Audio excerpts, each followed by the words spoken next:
அண்மைச் செய்தி. தமிழ்நாட்டில் அனைத்து மாவட்டங்களிலும் கடந்த சில நாட்களாக அறிவிக்கப்படாத மின்வெட்டு ஏற்பட்டுள்ளதாக அன்புமணி தெரிவித்துள்ளார். இதுகுறித்த கூடுதல் விவரங்களை எமது செய்தியாளர் பாண்டியராஜன் வழங்க கேட்கலாம். வணக்கம் பாண்டியராஜன், இது குறித்த கூடுதல் விவரங்கள்.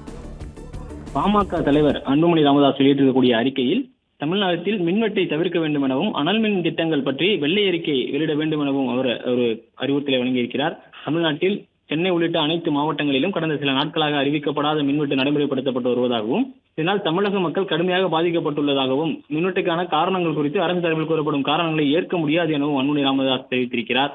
தமிழ்நாட்டில் கோடை வெப்பம் சுட்டரிக்க தொடங்கியுள்ள நிலையில் மின் தேவையும் நாளுக்கு நாள் அதிகரித்து வருகிறது என குறிப்பிட்டிருக்கக்கூடிய அன்புமணி ராமதாஸ் அதிகரித்து வரும் மின் தேவையை பூர்த்தி செய்வது பெரும் சவாலாக உருவெடுத்துள்ள நிலையில் மாநிலத்தின் பல பகுதிகளில் அடிக்கடி அறிவிக்கப்படாத மின்வெட்டு நடைமுறைப்படுத்த வருவதாக குறிப்பிட்டிருக்கிறார்.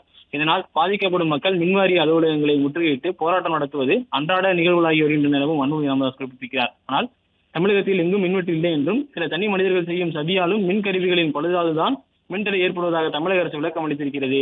எத்தனை தடைகள் ஏற்படுத்தப்பட்டாலும் அவற்றை கடந்து மக்களுக்கு தடையற்ற மின்சாரம் வழங்க வேண்டியது அரசின் கடமையாகும். எனவே காரணங்களை கூறுவதை விடுத்து மின்வெட்டை முற்றிலும் தடுக்க தமிழக அரசு நடவடிக்கை எடுக்க வேண்டும் என அன்புமணி ராமதாஸ் வலியுறுத்தியிருக்கிறார். மேலும் தமிழகத்தில் இருக்கக்கூடிய அந்த அனல் மின் நிலையங்களுடைய திட்டங்கள் பற்றி வெள்ளை அறிக்கை வேண்டும் எனவும் அவற்றை செயல்பாட்டுக்கு கொண்டு வந்து மின்சார தேவையை பூர்த்தி செய்ய வேண்டும் எனவும் அன்புமணி ராமதாஸ் அறிக்கை வெளியிட்டிருக்கிறார். பிளே ஸ்டோர் மற்றும் ஆப் ஸ்டோரில் இருந்து பாலிமர் செயலியை QR கோடு மூலம் பதிவிறக்கம் செய்யுங்கள். செய்திகளை உடனுக்குடன் பெறுங்கள்.